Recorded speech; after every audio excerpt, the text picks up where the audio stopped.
Hello, and welcome to the first progress update of Hyperia. This originally was just going to be a cinematic and POV video when Hyperia was 100% complete, but I posted a few teasers and a few of you did want videos on Hyperia instead of just posting a cinematic and a POV, so here you go. This is the first progress update. I decided not to do the standard time-lapse format just because it gives me a bit more freedom. When you're doing a time-lapse format video, you have to do it consistently and you have to have all your video files saved and remember to record when you build stuff.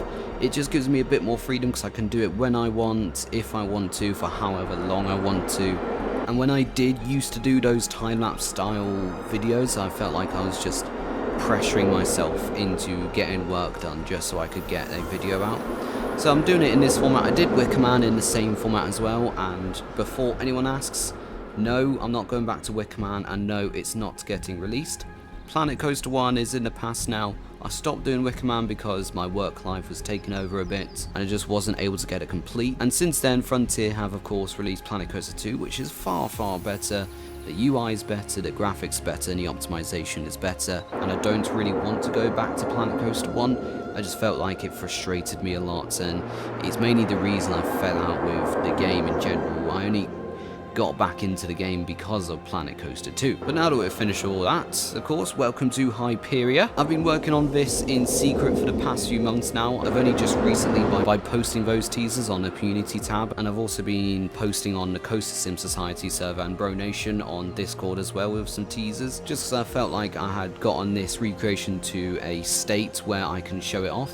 Because originally there was of course no supports, there's no scenery at all, and there's just floor plans and planning permission everywhere, and it just didn't look in a good state to show off. But let's get straight into it. With the track itself, it's just your standard 4-meter track method.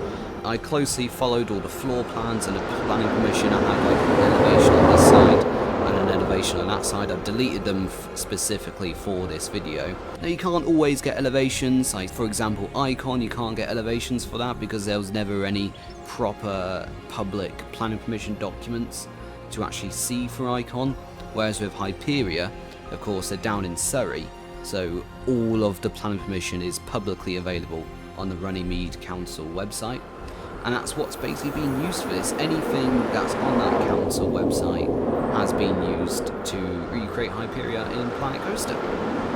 Now in terms of the supports themselves, they're just your basic in-game support pieces that you can find in the framework tab. They're nothing special, there's no special method that was used for them. Some of them are scaled a bit differently to the other supports to account for the thickness levels. They did take ages, just because a lot of them are really complex, especially this one, this main tower one here. You got this one that supports the, what do you even call this? Because it's not really an Immelman, is it?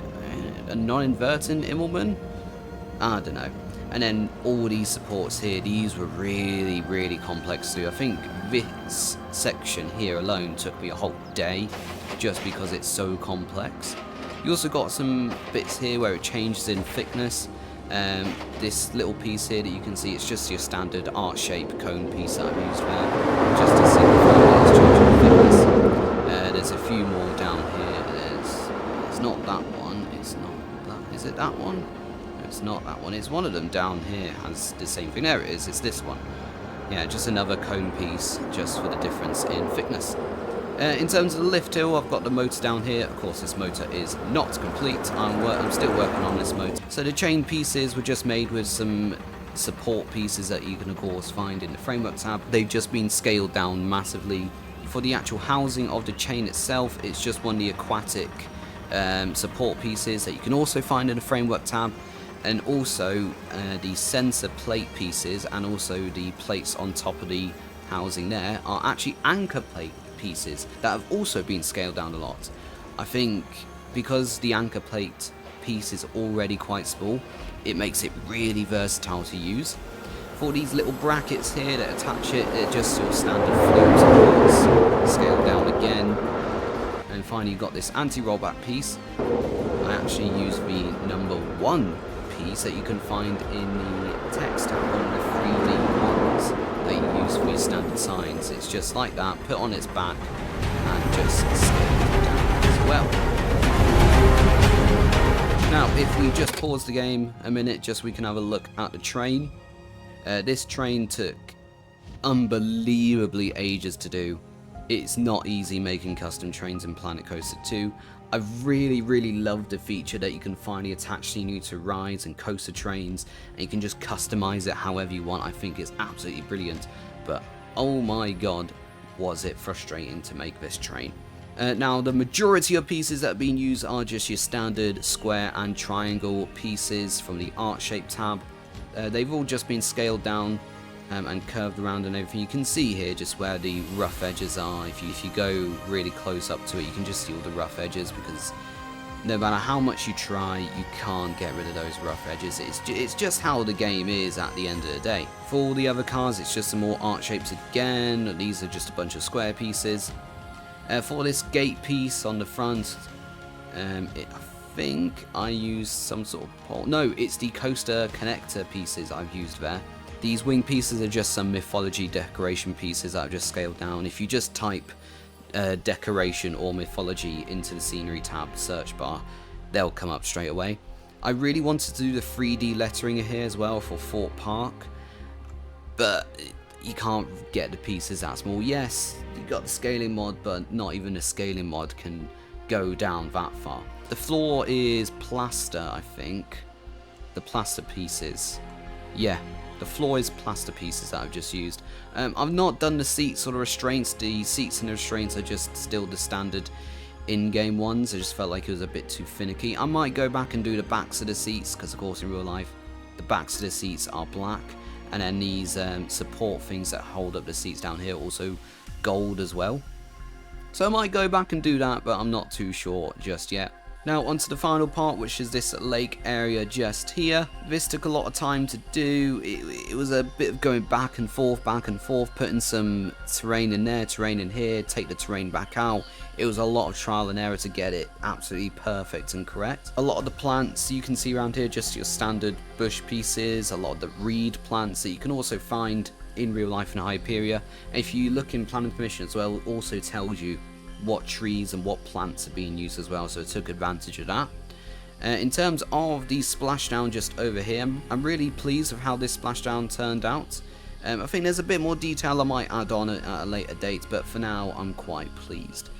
These fin pieces are actually from a custom Blitz coaster that's on the Frontier Workshop. If I can find it again, I'll put the workshop code in the video description, but they are just off the workshop. I added a bit more detailing on the side here, just so it looks a bit more realistic. But in terms of the fountains themselves, it's just a cuboid from the art shape with a few pipes that are scaled down coming out the top of it. Of course, you've got your water jet effects there, and then another pipe piece with a tap on the bottom. Just give it that bit more realism, because those red taps are there in real life. And where's the train? I might have the train come around so you can see in action. Speed it up a bit. There we go, the train's just coming around the dive loop now. And it's splashdown.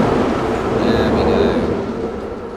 In the coming days and weeks, I'm going to be starting a station, the queue line on the plaza. I'm going to be doing a bit more of the lift hill detailing as well. Of course, there's safety wires that have not put on, all the speakers, the cameras, the lights. And you've also got this walkway at the top here that I've not put in yet.